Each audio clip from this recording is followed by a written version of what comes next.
Well, good afternoon, everybody. It's a sunny afternoon here in Sydney, and I've been chatting with Carolyn, and I think it's reasonably nice in Melbourne too. So welcome to this month's LinkedIn Live. Carolyn, good afternoon. How are you going? Good, thanks, Jackie. Thank you so much for having me. Oh, look, absolute pleasure. And we've been having a few chats before this, so I'm really looking forward to the discussion. For those who don't know Carolyn Apostolou is a wellness and wellness coach and mental health coach. She's accredited and a mentor and also a keynote speaker. And she spent many years empowering leaders and teams and implementing corporate wellness programs. And I think way before that was even a trend, Carolyn.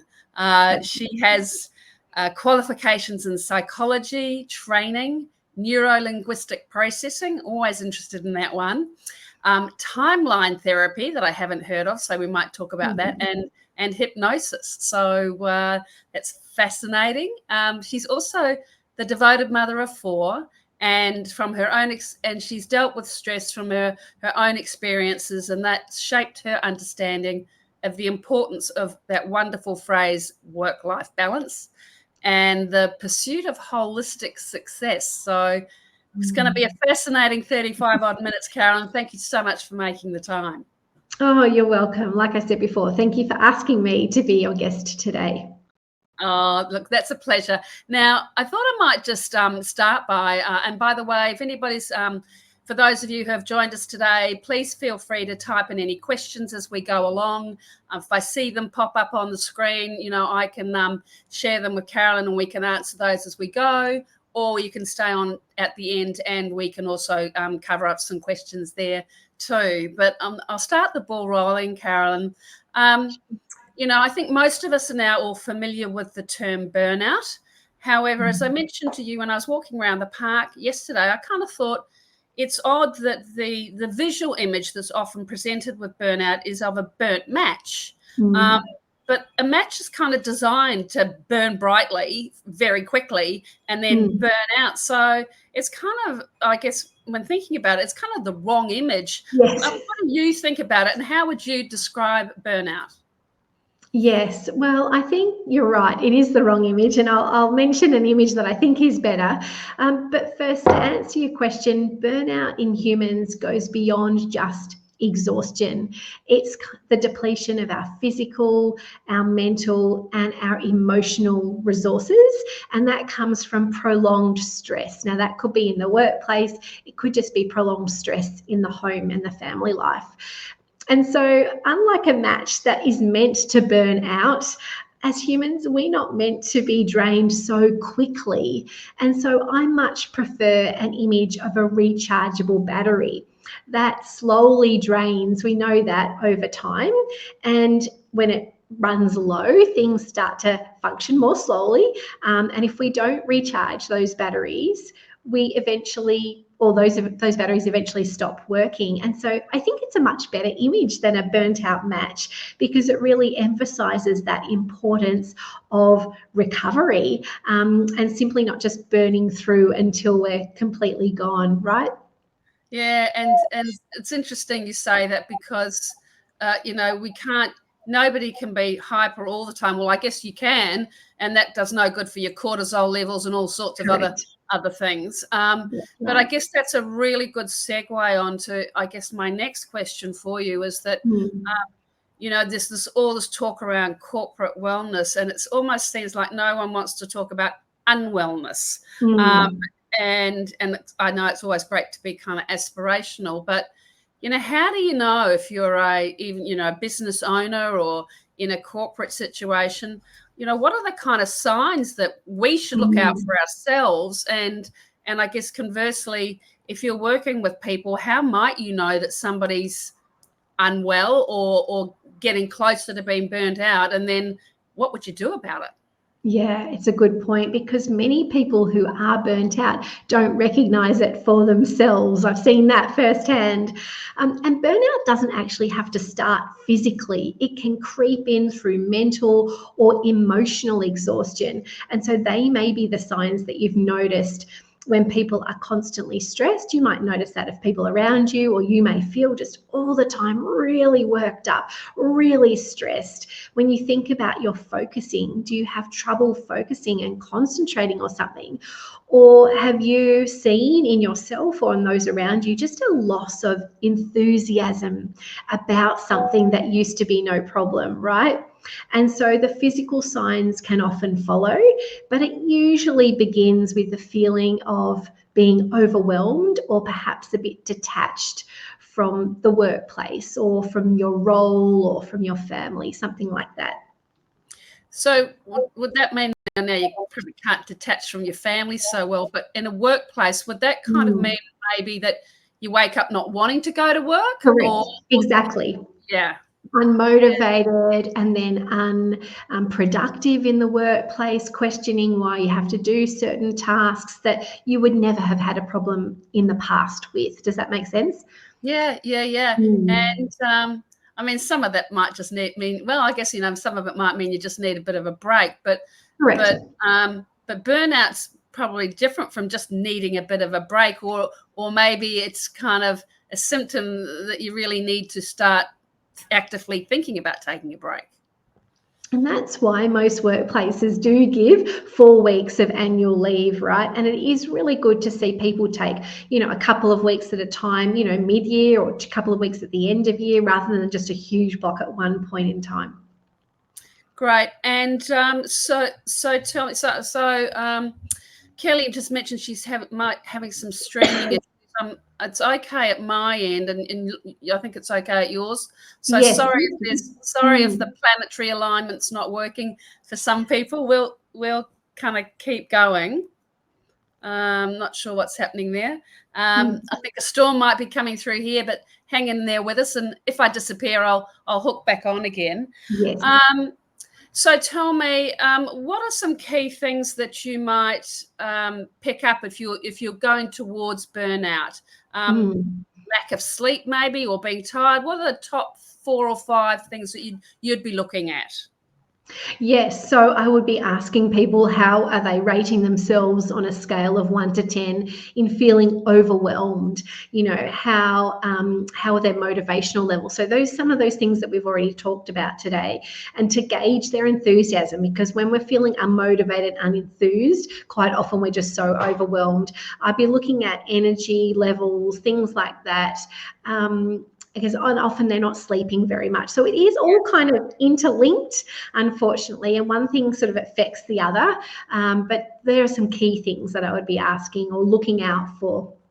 And what would be the number one thing? If I could do one thing in the next 24 hours, and you might say that's a really bad way to approach this, but what would be one thing that I could do?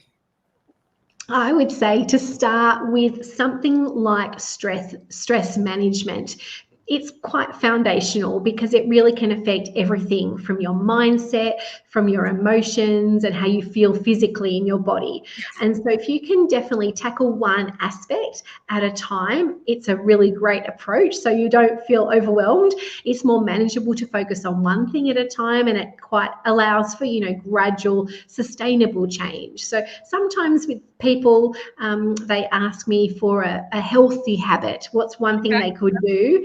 Yep, and I might say to them, most people are dehydrated, so I want you to focus on your hydration for today. Aim for a litre of water by 11 o'clock and a second litre by 2 o'clock in the afternoon. And that's all they need to focus on. So just one aspect, one thing. But if we're talking about burnout, I would say the thing here is look at stress management, because what do you do that can reduce your stress levels quite immediately? And I can give you some examples, and everyone is different. Yeah. So, maybe give us a couple of examples. Yeah. Okay. So for me, I know one way to reset my whole system if I am feeling overwhelmed and out of control and stressed, thankfully not very often, but I know when I'm feeling that overwhelm, I need to get outside in nature. Yeah. First of all, just breathing some fresh air. I don't live near a beach, but if I did, I would be beelining to a beach, getting my feet on the sand or in the water. If you're a forest person and you prefer the forest and the trees rather than the beach, then go somewhere local to you where you can just breathe in, big eucalyptus trees and that aroma, and you can just be out in nature, because that is very grounding to a very overwhelmed person. Not everybody loves nature, right? If you've got a pet and you're in between work meetings and the day is just go, go, go, go, go, I would say just pat your pet for 5 minutes, right? And that will be quite it's a great example for stress management, reducing your stress. It might be that you are an auditory type of person, and so listening to some calming music, a calming song, just to really help you with your mindset, or even listening to a quiet meditation and doing some deep breathing for a few minutes. Like I said before, it's very subjective, but you just need to be aware of what it is that works for you to really reduce those stress levels and reset your system so that you can then get back to the work, to your desk, to the next meeting to carry on for the afternoon. I'm smiling because I've got my cat, Eddie the cat's rather famous in my community, and I was reading. I inherited the cat rather than I didn't really want a cat, but I did read somewhere that the cat owners' heart rates decrease when their cat's sitting next to them, and the cat heart rate and the human heart rate tend to align if it's together long enough, which I thought was pretty wacky. I've got a fish, which is why I didn't want a cat. So I've got fish tank. So I often look at my fish in the tank to relax. And then when I'm not doing that, I have a veggie patch. So either kind of subconsciously, I've created a bunch of different ways for me to de-stress. And just listening to you's made me realize that without actually doing it for that reason, I've created these environments for me that in fact enable me to do that. So good. I'll just add that it's really important that we model this to our children if we've got young people in our home, for our kids to see us, or hear us say, you know what, I'm just going for a walk with the dogs, or I'm just going to sit outside on the grass in the sun for a few minutes because, I'm feeling overwhelmed or stressed. I think you mentioned before, I've got 4 children. One in particular, quite often feels overwhelmed. And so I've got 2 King Charles Cavaliers, and I'll usually pick up one of those and I'll place one in Harry's lap so that he can, just feel the warmth of Crunchy, and cuddle him and hug him. And I would say, exactly like you mentioned before, his heart rate and those feelings of being overwhelmed immediately reduce, right? And, Crunchy may only stay with him on his bed for a few moments, but that's something I know as a mum that I can really help him to regulate his emotions and his feeling of being overwhelmed with such a simple action. Yeah, great point. Now, taking it back to the workplace, we've been told, encouraged to ask people, are they okay, which is a really great thing for mental health.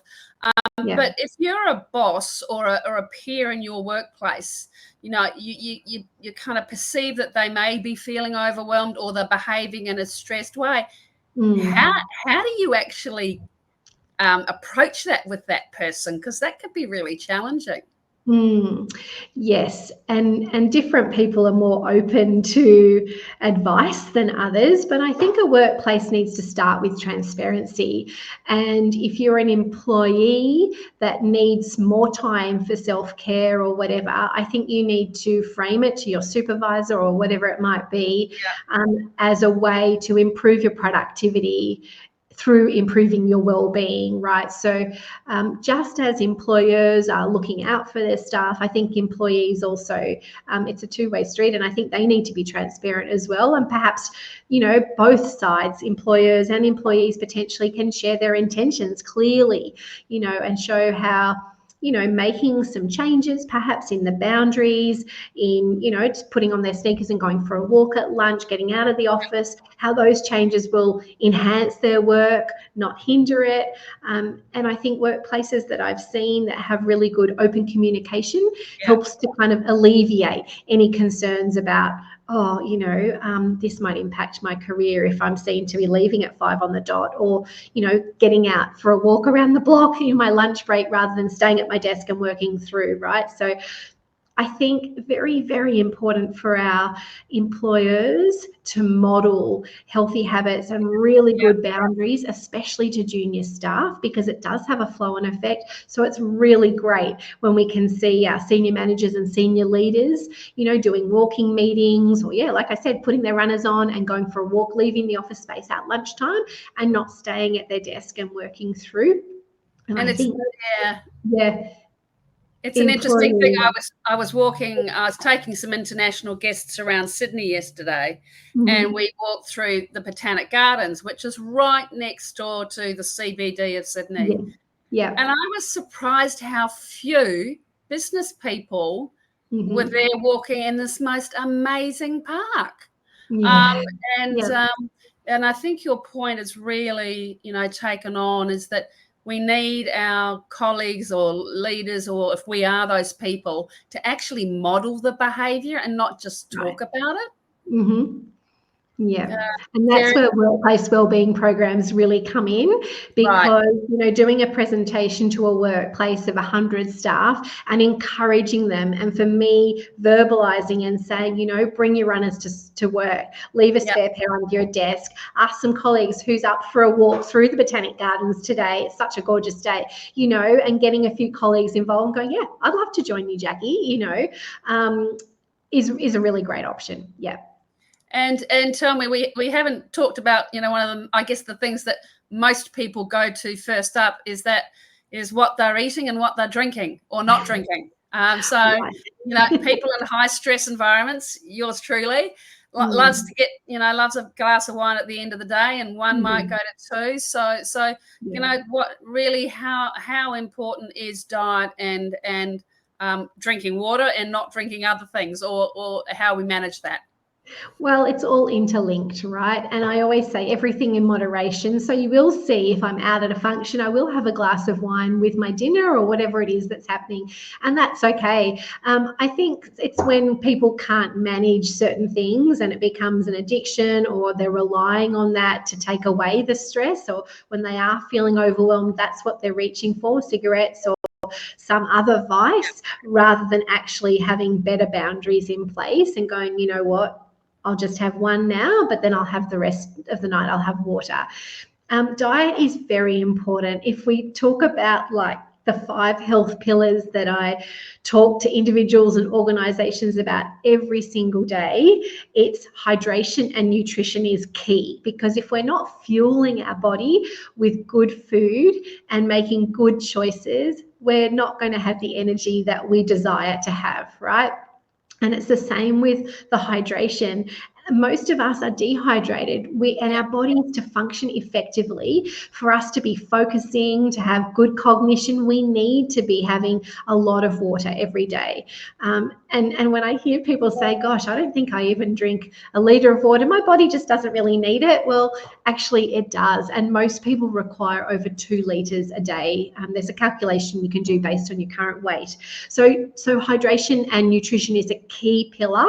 The other one is sleep. It is so important that we are prioritizing sleep. And the same thing, when I hear people say, oh, I can live off like 5 or 6 hours sleep, you might be able to for a period of time, but the research shows that long term, no, you are more susceptible to a whole range of physical illnesses and other issues because of a lack of sleep. So you really do have to prioritize sleep and try to have a regular bedtime routine. So you're in bed around about the same time, 7 days a week, and you're waking up around the same time. Another pillar is movement. It's important to move our bodies every day. If all you can do is walk, then that's better than not walking. If you can walk and you can add in some resistance training, some light weights, or just some sit-ups or push-ups in your home. You don't have to belong to the gym if you don't want to, but as we're aging, we do need to be doing some form of weight training for our body to make sure that as a 70 or an 80-year-old that we're not falling over and breaking a hip, that we've got the right good bone density and things like that. So regular movement is really important. And if we think of our corporate workers who are stuck in a desk all day, you know, incidentally, they'll probably get around 4,000 steps, and that could be catching the train to work and then walking from the station to the office, walking around the office a little bit, and then walking back to the train station and getting home. Or, you know, people that are working from home will still get some steps throughout the day, but we need to intentionally do a half an hour walk at lunchtime, or do a Zoom meeting where we're not running the meeting, but we have to be on the call as a walking meeting, right? So we can be walking, but still be present at the same time, you know, to get closer to 10,000 steps a day if that's the goal. Yeah, and interestingly, this thing on my wrist has kind of changed. You know, I was really anti having an Apple Watch, but it tracks my water, heart rate, my steps, my sleep. And I really resisted it for a while, and it ended up I got it through a promotion. But I've found it really very handy, and it's that almost that accountability factor as well. You know, does yours say move? You've been sitting for too long. In fact, I've set mine because I'm office, you know, writing and stuff. I've set mine on an hourly reminder. Right. You know, and it kind of beeps at me, and I'm more often than not go, well, what is that, an hour? You know, I mean, sometimes I ignore it, but most of the time I would get up, walk around for 2 or 3 minutes, get a drink of water, make a cup of tea, herbal tea. Don't like normal tea, but I think this thing around being intentional, and it's so easy to say, oh, I'm sleeping enough. And if you're not tracking it, you really don't know. No, correct. Yes. You know, so I've found that accountability, unusually good. And so you know, when I walk out without my Apple Watch, I think, oh, bugger, I'm not going to be able. I know. My youngest, who's 8, has got, you know, a very basic device, but every day, Mum, how many steps have you got? I can't compete with her unless I've gone for a seriously long walk. You know, she's 17,000 steps every day, and if she has to charge it and she forgets it on the charger and goes to school, she's most disappointed. Yeah, well, that's kind of me too. Which I guess I was going to say just quickly, the final couple of pillars that I love to focus on are what we've mentioned already: stress management. So just knowing what it is that works for you. So when you are feeling overwhelmed and stressed, you can reach for that. And that could be anything from being out in nature to doing some journaling, listening to a meditation, dancing in the kitchen when no one's watching, anything like that. And the final pillar really is your social connections. It is so important, and I think we saw a lot of this during COVID when we couldn't see people socially, and when our social interactions were really limited. How much we need, as humans, we need to be socially connected. We need people in our workplace and in our home life that we can talk about, that we can debrief with, we can talk through challenges, we can listen, we can feel listened to, and we can support others. And so it's very important for our mental health and our well-being that we have good social connections. Which I guess raises and you're not aware I was going to ask this question. That's okay. It won't be hard to answer, I don't think. For business owners, again, a lot of the people that I work with are running businesses, their own consulting businesses. They're full on. They've got business commitments, family. You know, and often very time poor. So if we need help, when you need help, you know, and if your husband wasn't there, I mean, who would you go to, you know? Because a lot of the people, oftentimes your family and friends are not in business, so they don't kind of understand that. And I'm really around this kind of, if you're a business person and this, you know, how do we go about helping ourselves? Yes, good question. I think that you need to sort of maybe take time to think think it through. Is it a past colleague who might not be working at your current workplace, but who you really connected with? And you can ring up and say, hey, Sally, would you mind if I unpack this challenge with you? Or could I tell you about something, confidentially? And could you tell me what you would do in this situation? Sometimes, yes, our partner's in a different industry, they're listening, but are they really listening? And we need a sounding board of someone who can actually say, you know what, if I was in that situation, this is what I would do. So, it's going to be different from everybody, but you should be able to think of 5 people, whether it's a sister or a brother that you're really close with, that you can talk with, your partner. There's a work colleague in your current workplace, or perhaps somebody that you've worked with in the past that you could approach. A close friend that you share life with, and that is more than happy to have a chat with you if you're wanting to have a conversation. And as friends, we should be always asking those in our inner circle, how are you going? How are you really going? That I'm here for you anytime if you want to debrief about anything. And that's a really interesting thing that, I was never any good at asking or reaching out, because, I could handle everything until I couldn't. And I've learned, to engage people and open up about how I'm feeling, because I learned that I didn't have to be super person all the time. That wasn't helping me, and it certainly wasn't helping the people around me. That's right. And people actually are really happy to listen and are really happy to help. So, and it might not be that they call you when they need help, but somebody else calls you, and you can remember that conversation where, you were a great guide to somebody who was going through a challenging time, or somebody really helped you, and it's nice to be able to pay that forward. Yeah, and interestingly, thinking about it, I've got a couple of friends, when I know that if I haven't heard from them for 2 or 3 weeks, that I actually need to pick up the phone. Correct. Yes. So sometimes silence is a really good piece of communication. It's a good indicator. Yes, exactly. And it can just be sending somebody a message to say, just thinking about you today, when are you free for a coffee, or let's have lunch and catch up, and I think that just emphasizes and deepens those social connections for them to feel like, oh, someone's noticed that I haven't been in touch for a while, something might be going on. Yeah. So we're going to wind up shortly. If anybody's got any questions, you can type them in. You did talk about diet. There's so many fads out there now. What does a good diet look like for you? Yes, well, anybody that's been following me along ever on LinkedIn or Instagram will know that I make really good healthy choices most days. There's days when the family says that they want burgers for dinner or something else, and I think, oh yeah, okay, whatever.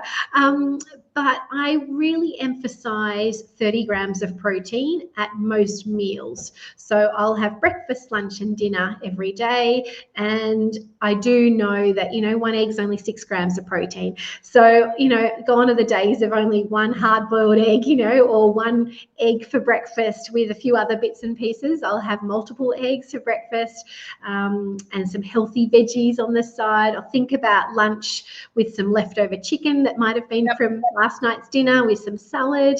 And same with my dinner at night. So I generally, that's my rule of thumb. I'm tracking 30 grams of protein, or around about that, at each meal time. Lots of water in between meals, limited gluten in my diet, and limited sugar. But, I'm partial to a piece of cake, especially if it's someone's birthday or a special occasion. So no, good quality chocolate all the time. Yeah. Terrific. So, and tell me, in terms of the corporate world, if you're doing a wellness program, what does that even look like? Yes, so different organisations do different things. Some organisation will have like a health and wellbeing day, which is fabulous. That's one day every year where they might have a special morning tea. It might coincide with Are You OK Day. They may have somebody in to do some yoga with the staff. I might come in and do a presentation on prioritising your healthy habits and your health and your wellbeing whilst you're in your role at work. something like that. Other organisations like more consistent support for their staff. And so I love to go in and do lunch and learn sessions once a month for 6 months or for 3 months. And so we might tackle hydration and food at one of those lunch and learn sessions. And so I'll give them lots of healthy options and ideas, and we'll talk about, easy snacks that they can make, and I can demonstrate that in front of them. And when I come back the month later, we have a chat and a laugh, okay, who's made those bliss balls and how are they going? And, what are we eating for lunch today? And in the second session, we might be talking about sleep in particular, what can interfere with our sleep, and some strategies around getting better sleep. And so that can be really great. Different organisations want different things. So I've got contacts, so I can bring people in to run extra things like the yoga at lunchtime. But other times, people just prefer me, and I'm just a presenter of information and a reminder of all the things that we know that we should be doing, but I'm a supporter and an encourager. That's what they're after. Well, I think that the key thing I get lots of things out of today, but for me is, and I'm actually a big water drinker because I hike a lot. Terrific. And so for me, my hiking buddy, at the beginning of every hike, we say, well, how many litres of water are we going to need for this hike? So that's made me way more aware of, water consumption. And, a couple of litres of water a day is quite a lot for a lot of people, because they end up peeing a lot. And as I explain to them, I say, after the first 3 or 4 days, that your body will get used to it. Yes. And then you won't have that issue. Sorry to get so kind of, medical, but I think the water thing is really underrelated. And I say to people, if you wake up in the morning and the first thing you do is have a big glass of water, that's 250 mils. You might make a smoothie, a protein smoothie for breakfast, or, if you're making even a shake, use coconut water or use actual water rather than a dairy alternative. I mean, fine to have dairy, but there's another way you could potentially have another 250 mils. So you're halfway. You've already had half a litre, and it's 8 o'clock, for example. It's not hard to get to that 1 litre by 11 o'clock. And the reason I say the second litre by 2 o'clock is so that you're not drinking at 8 p.m. at night and likely to then be awake all night. If you can get a lot of your, rehydration happening throughout the day, and you've got buffers in between meetings. Quite often I'll have something like this, I'll have a presentation, and half an hour later or 15 minutes later, I've got a private client. I've got a buffer to go to the bathroom, and you've got to build that into your day. Make sure you always know where the bathrooms are, things like that. But your body will get used to drinking more water after a few days. And Kelly's mentioned that she's got some mobility issues, and so she's actually cut out flour completely from everything. I mean, and a lot of people are gluten intolerant or whatever, but flour seems to be an interesting part of the food chain, and especially processed stuff. I mean, what's your view about that? Yeah, I think luckily for those people that are celiac or actually do need to be gluten-free, there are so many more options around than there were in the past. I would say everything in moderation, and a low so having low amounts of gluten is fine. A lot of people do feel bloated when they have a lot of dairy and a lot of gluten in their diet, and there might not be a medical reason why they need to avoid it, but they prefer to. And quite often, actually, I'd be the same. I don't need to have some toast under my eggs. I'm quite happy to have the eggs, the sauteed spinach and mushrooms and some cherry tomatoes, and I'm good with that. But if you really love your bread, or you've got a child that works in a bread shop and brings home lots of bread, I just say, well, maybe reduce it. Instead of 2 slices, just have 1 slice. And sourdough bread is probably a preferred option than, or a multigrain bread rather than white bread. So there are better choices that you can make. Hey, Carolyn, thank you so much. We're going to wrap it up in a couple of minutes. Sure. Any kind of last messages that you'd like to, I guess, share with everybody about being better? I don't know how you describe that. Some simple things that we might do just to, help us edge a bit closer to being more well.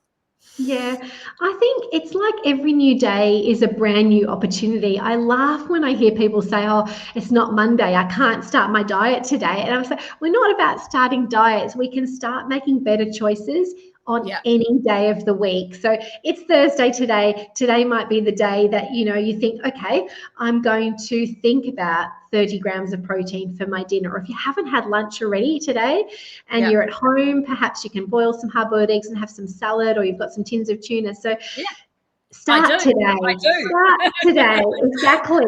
And don't be too hard on yourself, right? It doesn't matter if you can't fit in a walk today, or you do have a glass of wine with dinner or 2 glasses of wine with dinner. Just on a whole, just try to make some better choices whenever you possibly can. It's sustainable. It's more likely to stick. It's more likely to be a long-term than, habit that will stay, rather than if you're trying to change too many things and it's a bit too tricky to do that. Yeah, and it then becomes a whole nother thing that you have to try and achieve, which is kind of counterproductive in a way. Yeah, exactly. Yeah. Hey, look, Carolyn, thank you so much for your time today. Everybody who's listening in, we're going to put up Carolyn's details on a slide that's going to come up, and she's on Eating Mindfully with an attitude of gratitude, is what Kelly has said. I love that, Kelly. Thanks so much. Carolyn's on LinkedIn and does a lot of posting there, which is where I think I kind of came across her. She's available for consulting work, and you can gain a lot from her posts and stuff like that. So thank you so much for your time today, Carolyn, and everybody who's joined in or who's going to watch this later on. Some great little pieces of information, and look after your friends and look after yourself and make better choices every day, I think is what I got out of today. Absolutely. Thanks so much, Jackie. It was great. Absolute pleasure.